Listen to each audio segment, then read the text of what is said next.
عثمانیہ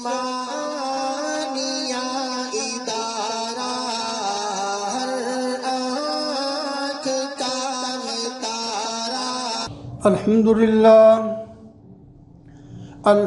للہ وکفى والصلاة والسلام على سید الرسل وخاتم الانبیاء اما بعد فاعوذ باللہ من الشیطان الرجیم بسم اللہ الرحمن الرحیم اللہ یبسط الرزق لمن یشاء ویقدر وفرحوا بالحیاة الدنیا وما الحیاة الدنیا فی الآخرة الا متاع۔ وقال النبی صلی اللہ تعالی علیہ وسلم وارض بما قسم اللہ لک تکن اغنى الناس، او کما قال صدق اللہ مولانا العظیم وصدق رسوله النبی الکریم ونحن على ذلك لمن الشاہدین والشاکرین والحمد للہ رب العالمین۔ محترم و معزز سامعین، بزرگوں، دوستوں اور عزیزوں، نبی کریم صلی اللہ علیہ وسلم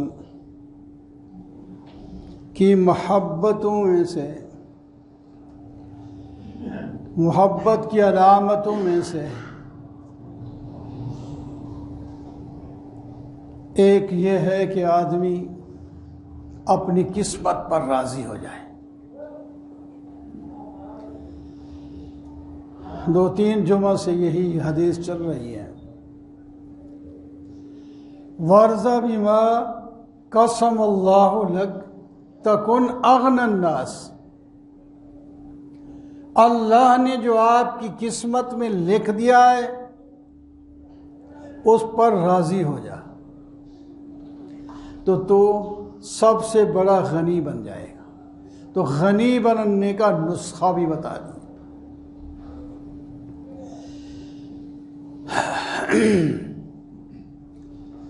انسان دنیا میں آئے ہیں، اللہ تعالیٰ نے ان کو ایک درجے میں نہیں رکھا۔ دنیا کے لحاظ سے بھی، دین کے لحاظ سے بھی درجات کے مالک ہیں۔ کسی کا درجہ اونچا ہے، کسی کا درجہ نیچا ہے، کوئی اعتدال میں درمیان میں ہے۔ تو حدیث پاک میں آتا ہے انسان کے پیدا ہونے سے پہلے اس کا رزق بھی لکھ دیا جاتا ہے اور اس کی زندگی کتنی ہوگی لکھ دی جاتی ہے، کب موت اور کہاں موت آئے گی وہ بھی لکھ دی جاتی ہے۔ تو جو اس کی قسمت کا دانہ ہے اس نے سب وصول کر کے جانا ہے۔ کوئی چیز کسی کے لیے چھوڑ نہیں جائے گا، اپنی قسمت پوری حاصل کر کے جائے گا۔ حدیث پاک میں آتا ہے انسان کو رزق بھی اس طرح ڈھونڈتا ہے جس طرح اس کی موت اس کو ڈھونڈتی ہے۔ ان الرزق لیطلب العبد کما یطلبہ اجلہ، یہ حدیث پاک ہے، نبی علیہ السلام نے فرمایا ہے۔ اور ہم موت سے تو بچنے کی کوشش کرتے ہیں اور رزق کے پیچھے بھاگتے ہیں، پھر بعض دفعہ اتنے بھاگتے ہیں کہ حلال حرام کی پرواہ بھی نہیں کرتے۔ لیکن یاد رکھنا ہے حلال اور حرام تو تم راستے غلط استعمال کر کے مال حاصل کر لو گے، لیکن پھر بھی کوئی مال تمہیں زائد نہیں ملے گا، ملے گا اتنا ہی جتنا تمہاری قسمت کا ہے۔ غلط راستہ استعمال کر کے آدمی مجرم بن سکتا ہے، گناہگار ہو سکتا ہے، سزاوار ہو سکتا ہے، لیکن اس کا جو رزق نہیں بڑھے گا، رزق اتنا ہی رہے گا۔ نیک آدمی جو حلال رزق لائے گا تو اس کے رزق میں برکت ہوگی، رزق اتنا ہی رہے گا لیکن اس میں برکت بھی آ جائے گی۔ ایک آدمی کا کھانا 2-3 آدمی سیر کر کے کھا لیں گے، برکت نہیں ہے، اور وہ ادھر 4 آدمیوں کا کھانا تو ایک آدمی بھی نہیں سیر ہو کے کھا رہا۔ کئی چیزوں میں برکت۔ ہمارے استاد صاحب نے ایک مثال بتائی تھی، ایک واقعہ فرمایا، حضرت علی رضی اللہ تعالیٰ عنہ مسجد میں نماز پڑھنے کے لیے تشریف لا رہے تھے، گھوڑا ان کے پاس تھا۔ اب گھوڑے کو کہاں لے جائیں؟ تو ایک آدمی باہر تھا، اس کو کہا بھائی میں کچھ نماز پڑھنی ہے، آپ اس میرے گھوڑے کو ذرا پکڑ کے رکھے، میں آتا ہوں۔ میں کہ ٹھیک ہے۔ آپ تشریف لے گئے، نماز پڑھی، نفل پڑھنے جو بھی نماز تھی، بہرحال مسجد میں تشریف لے گئے، کوئی ذکر کیا، نماز پڑھی، دعا کی، جو بھی کیا، اس کی نہیں تفصیل۔ واپس آتے ہیں تو گھوڑا پھر رہا ہے، وہ بندہ بھی نہیں اور تو گھوڑے کی لگام بھی نہیں۔ بھائی وہ بندہ کدھر گیا؟ آپ ادھر ادھر تلاش کرتے ہیں، وہ تو گیا، اور لگام گھوڑے کی نکال کے چلا گیا۔ چلو ساتھ ہی بازار تھا، بازار میں گئے، چلو لگام خرید لیتا ہوں۔ دکان پہ جاتے ہیں تو وہی لگام لٹک رہی ہے۔ دکاندار سے پوچھا بھائی یہ جو لگام ہے یہ کتنے کی دیں گے آپ؟ یہ نہیں کہا کہ میری ہے، یہ کتنے کی دیں گے؟ اس نے کہا حضرت یہ پتہ نہیں کتنے کی ہے، یہ آدمی ابھی 4 درہم کی بیچ کر گیا ہے، مجھ سے 4 درہم لے گیا ہے، یہ اس نے لگام بیچی ہے، یہ کھڑی ہے۔ آپ اگر یہ لگام لینا چاہتے ہیں تو 4 درہم دے دیں، لگام لے لیں، باقی اصل قیمت کتنی ہے مجھے نہیں پتا، نامہ خریدیے یہیں سے پہلی دفعہ۔ آپ صلی اللہ علیہ وسلم، آپ حضرت علی رضی اللہ تعالیٰ نے 4 درہم نکالے اور اس کو دے دیے، اور فرمایا کہ اس بندے نے جلدی کی تھی، میرا بھی ارادہ یہی تھا کہ اس نے میری خدمت کی ہے، گھوڑے کو پکڑ کے رکھا ہے، نماز میں پڑھ کے واپس آ رہا ہوں تو میں چلو اس کی خدمت کر دوں گا، 4 درہم اس کو دے دوں گا۔ لیکن اس نے وہ 4 درہم جلدی کی، وہ لگام لے کے گیا تو حرام ہو گئے 4 درہم، اب اس کے لیے اگر میرے ہاتھ سے لیتا تو اس کے لیے حلال ہوتے۔ اس واقعے میں سبق ہے، عبرت ہے ہم سب کے لیے۔ ہم جلدی تو کرتے ہیں، راستہ غلط استعمال کر لیتے ہیں، جس کی وجہ سے وہ چیز حرام کر بیٹھتے ہیں، اور چیز وہ ہوتی جو قسمت میں وہی ملتی ہے، ملتی اتنی ہے۔ تو بہرحال آپ نے صلی اللہ علیہ وسلم نے فرمایا ورزہ، کیسے لفظ ذرا غور کریں، یاد کر لے آدمی، ورزہ بما قسم اللہ لک، راضی ہو جا اس پر راضی ہو جا، جو اللہ نے تیری قسمت میں لکھا ہے تو سب سے بڑا غنی ہو جائے گا۔ غنی کا مطلب یہ نہیں تھا کہ آپ کے پاس کوئی مال بڑے آ جائیں گے۔ جب ایک آدمی اس بات کا پختہ عقیدہ کر لے کہ میری قسمت اتنی ہے، میں جو کچھ بھی کر لیتا مجھے اس سے زیادہ نہیں ملتا، تو غنی، پھر اس کو پرواہ ہی نہیں کسی کی طرف، پھر نہ رشوت لے گا، نہ چوری کرے گا، نہ ڈاکہ ڈالے گا، نہ کسی کے ساتھ حسد کرے گا، کچھ بھی نہیں ہوگا۔ پھر وہ کہے گا میری قسمت جو تھا یہی ہے، بس بے پرواہ ہو جائے گا دوسروں سے۔ تو جب کہے گا نہیں جی نہیں یہ کروں وہ کروں، تو پھر اتنا آ جاتا، پھر اتنا آ جاتا، وہ تو کبھی حدیث پاک میں تھا یا ابن آدم تفرغ لعبادتی املا صدرک غنن واسد فقرک، اے آدم کی اولاد، اے آدم کے بیٹے، تو میری عبادت کے لیے فارغ ہو جا، میں کیا کروں گا؟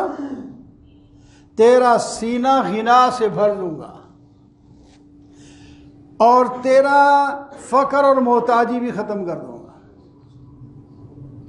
اگر ایسا نہ کیا تو پھر تیرا ہاتھ ایسا مشغول رہے گا کہ دن رات کام کرے گا۔ کچھ لوگ ہوتے ہیں نماز آگے جا کے پڑھتے ہیں،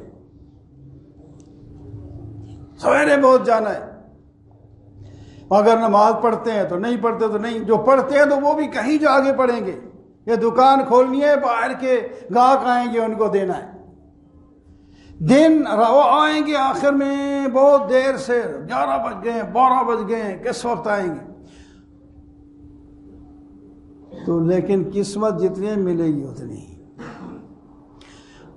تو دوڑ دھوپ اس سے روک تو نہیں رہا میں، کریں آدمی لیکن راستہ حلال کرے، جائز راستہ لے اور غنی بن جائے۔ یہ آپ دیکھو نا، آپ صلی اللہ علیہ وسلم کے بارے میں آپ کیا پوچھتے ہیں؟ ہمیں محبت تو نبی علیہ الصلوۃ والسلام کے ساتھ ہے، لیکن حالت ہماری کیا ہے؟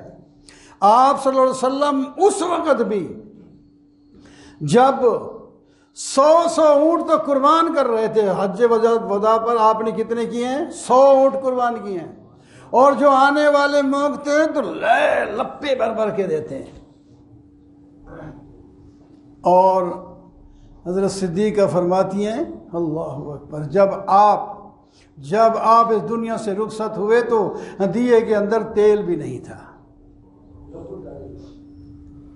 اپنے پاس کچھ نہیں رکھا، بلکہ دعائیں مانگتے تھے، اللہم احینی مسکینا وامتنی مسکینا واحشرنی فی زمرۃ المساکین، اے اللہ مجھے دنیا میں بھی مسکین بنا کے رکھ، میری موت آئے تو مسکینی میں آئے، اور قیامت والے دن میں جب اٹھوں تو مسکینوں کے ساتھ اٹھوں۔ کیا خوش قسمتی ہے غریبوں کی، روتے کیوں ہیں، پریشان کیوں ہوتے ہیں؟ ہم تو نبی علیہ الصلوۃ والسلام کی جماعت میں ہوں گے غریب لوگ، فرماتے ہیں زمرۃ المساکین، مساکین کی جماعت سے مجھے اٹھانا۔ اللہ اکبر، کیسی! اور حضرت ابن عمر کے پاس 3 آدمی آئے، کہنے لگے حضرت کچھ درخواست ہے، ہمارے پاس کچھ بھی نہیں ہے، کچھ بھی نہیں، تو کچھ دے دیں۔ فرمایا اس وقت تو میرے پاس کچھ نہیں، یا تو واپس چلے جاؤ، جب میرے پاس کچھ آئے گا تو میں تجھے دے دوں گا بلا کے، اور یا اگر چاہتے ہو تو میں یہ خلیفہ کے پاس آپ لوگوں کا معاملہ اٹھا دیتا ہوں، وہ خلیفہ جو کچھ دے دے گا۔ تیسری صورت یہ ہے کہ صبر کرو، صبر اگر کرو گے تو نبی علیہ الصلوۃ والسلام نے فرمایا غریب مسکین صبر کرنے والے دولت مندوں سے 40 سال پہلے جنت میں چلے جائیں گے، 40 سال پہلے جنت میں جائیں گے۔ جو غنی بھی جنت میں جائیں گے تو ان سے یہ پہلے ان کا نہ حساب نہ کتاب دیکھتا نہیں۔ آپ جب باہر سے آئیں، جس کے پاس مال اور کسٹم کرانا، ادھر پھر ادھر پھر سامان ڈھونڈ، یہ کر وہ کر، جس کے پاس کچھ نہیں ہے وہ ہاتھ میں تھوڑا سا تھیلا لے کے سیدھا باہر چلا جاتا ہے، کوئی پوچھنے والا ہی نہیں۔ اس طرح وہ جنت میں چلے جائیں گے۔ کیسے وہ لوگ تھے، بات سمجھ آئی؟ انہوں نے کہا ہم صبر کریں گے، کسی سے کچھ نہیں مانگتے، بس ٹھیک ہے۔ تو یہ چیزیں ہم سنیں بھی، یاد بھی کریں، اپنے عمل میں ملائیں تو فائدہ ہے۔ تو آپ نے فرمایا اپنی قسمت پر راضی ہو جاؤ، غنی بن جاؤ گے، ورنہ کبھی بھی تمہارا فقر ختم نہیں ہوگا۔ بس اور آئے اور آئے، 100 آئے تو 1000 چاہیے، 1000 آئے تو لاکھ چاہیے، لاکھ آئے تو کروڑ چاہیے، کروڑ آئے تو ارب، ارب آئے تو خرب، کہیں ٹکتے نہیں۔ جب اپنی قسمت پہ راضی ہو جائیں گے تو ٹھیک ہے، جو مل گیا سو مل گیا، وہ ٹھیک ہے۔ اللہ تعالیٰ اگر زندگی دی تو اور بھی اللہ تعالیٰ ہمیں دے گا۔ کھلانا پلانا تو اس نے ہے نا، وَمَا مِن دَابَّةٍ فِي الْأَرْضِ إِلَّا عَلَى اللَّهِ رِزْقُهَا۔ اللہ تعالیٰ فرماتے ہیں ہر انسان نہیں، صرف جن نہیں ہے، صرف چرندے پرندے اور کیڑے مکوڑے، مچھلیاں اور ساری کائنات کی چیزیں بڑی ہوں یا چھوٹی ہوں، سب کو رزق دینے والا میں ہوں۔ إِنَّ اللَّهَ هُوَ الرَّزَّاقُ ذُو الْقُوَّةِ الْمَتِينُ۔ اس واسطے سورۃ فاتحہ ہم بار بار ہر رکعت میں پڑھتے ہیں تو فرمایا الحمدللہ رب العالمین۔ رب العالمین ہے، تمام تعریفیں اللہ کی ہیں جو ساری کائنات کو پال رہا ہے، وہی ہمیں بھی پالتا ہے۔ وَكَأَيِّن مِّنْ آیَةٍ فِي السَّمَاوَاتِ، وَكَأَيِّن کتنے جانور ہیں جن کے پاس کچھ نہیں ہوتا، اور صبح یہ پرندے جس طرح ہیں، صبح کو جاتے ہیں خالی پیٹ، شام کو اپنا پیٹ بھر کے بڑے مزے سے اپنے گھونسلے میں سوئے پڑے ہوتے ہیں۔ ان کا کتنا توکل ہے۔ اسی طرح انسان آپ بھی توکل کریں، اور جناب جو کچھ اللہ کا مل جائے اس پر راضی ہو جائیں، پھر اس کو خرچ بھی اسلامی طریقے کے مطابق کریں، خود بھی کھائیں، لوگوں کو بھی کھلائیں۔ وَأَقُولُ قَوْلِي هَذَا وَالْحَمْدُ لِلَّهِ۔